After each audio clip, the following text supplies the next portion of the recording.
नमस्कार मित्रों, आप सभी को कार्तिक मास की हार्दिक शुभकामनाएं। आज कार्तिक मास के दूसरे पार्ट में आज हम आपको गणेश जी की कहानी, नित्यनेम की कहानी और कार्तिक की कहानी तीनों आपको आज सुना रहे हैं। इसमें सबसे पहले आप एक जल का लोटा लें, ठाकुर जी को स्नान कराएं, साथ में एक दिया जलाएं और आप कहानी चाहे तो तुलसा जी की गमले के पास बैठकर कहें या अपने मंदिर में कहें, वो आपके ऊपर डिपेंड करता है। तो गणेश जी की कहानी इस प्रकार से है। एक बुढ़िया माई थी, मिट्टी के गणेश जी की पूजा करती थी। रोज बनावे रोज गल जावे। एक सेठ का मकान बन रहा था तो वो बोली, पत्थर का गणेश बना दो। मिस्त्री बोले, जितने हम तेरा पत्थर का गणेश गढ़ेंगे उतने में तो अपनी दीवार न चुनेंगे। बुढ़िया बोली, राम करे तुम्हारी दीवार टेढ़ी हो जाए। अब उनकी दीवार टेढ़ी हो गई। वो चुने और ढादे में, चुने और ढादे में करते करते शाम हो गई। शाम को सेठ आया और सेठ ने कहा कि भाई आज कुछ भी काम नहीं किया। वो कहने लगे, एक बुढ़िया माई आई थी, वो कह रही थी मेरे लिए पत्थर का गणेश जी गढ़ दो। हमने नहीं गढ़ा। उसने कहा, आराम करे तुम्हारी दीवार टेढ़ी हो जाए, और दीवार टेढ़ी हो गई। सेठ ने बुढ़िया को बुलाया। सेठ ने कहा कि बुढ़िया माई, हम तेरा सोने का गणेश गढ़ा देंगे, हमारी दीवार सीधी कर दो। सेठ ने बुढ़िया को सोने का गणेश जी गढ़ा के दिया और सेठ की दीवार सीधी हो गई। जैसे सेठ की दीवार सीधी करी वैसी हम सब की करना, कहते सुनते हुकारा भरते सभी की मनोकामनाएं भगवान गणेश पूरी करें। अब जो दूसरी कहानी है वो है नित्यनेम बाबा की कहानी। एक छोटी सी लड़की नित्यनेम की पूजा करती थी। भावज कहती, काम की न धाम की, सारे दिन नित्यनेम नित्यनेम करती रहती है।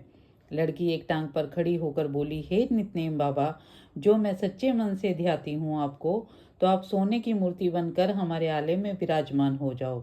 भगवान का सिंहासन डोला। छोटी सी लड़की तप कर रही है तो नित्यनेम बाबा सोने की मूर्ति बनकर आले में विराजमान हो गए। लड़की आंखें खोल के देखे तो सोने की मूर्ति बनकर आले में रखी हुई है। अब आवाज दी, देख ले भाभी नित्यनेम बाबा, देख ले माँ नित्यनेम बाबा। माँ भी ध्यावे, भाभी भी ध्यावे।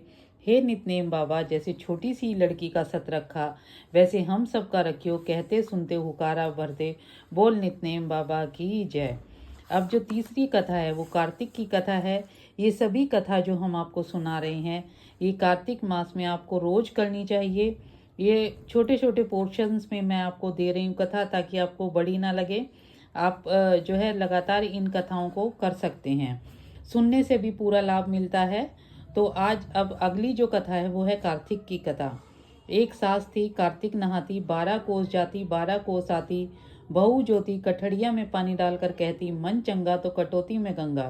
गंगा मैया वहीं आ जाती और बहू जो है वो नहा लेती। एक दिन सासू की नथ बह गई गंगा जी में नहाते हुए। घर बहू नहाई तो उसके कटड़े में आ गई। उसने निकाल कर रख ली। सास आई और उदास होकर बैठ गई। बहू बोली, माता जी उदास क्यों बैठे हो? सास बोली, मेरी नथ बह गई। बहू बोली, मेरे हाथ में आ गई। सास बोली, ये कैसे? बहू बोली, तुम तो 12 कोस जाओ 12 कोस आओ, मैं कटड़े में पानी डालकर कह देती, मन चंगा तो कटौती में गंगा। गंगा मैया यहीं आ जाती और मैं स्नान कर लेती। उसी में आपकी नथ बह आई, मैंने ले ली। जैसे सास ने आई ऐसी किसी ने ना आई हो, जैसी बहू ने आई सब ने आई हो, कहते सुनते हुकारा भरते भगवान विष्णु, माता लक्ष्मी आप सभी की मनोकामना पूर्ण करे। जो भी कार्तिक मास की कथा को सुनता है, कहता है, सुनाता है, उसकी सब मनोकामनाएं पूर्ण होती हैं और घर में जितनी विपत्ति हों वो सब दूर हो जाती हैं। आपको ये कथाएं कैसी लगी आप कमेंट करके बताएं। आप कुछ और सुनना चाहते हैं तो वो भी मुझे बताएं। नेक्स्ट में मैं आपको कुछ और कथाएं सुनाऊंगी।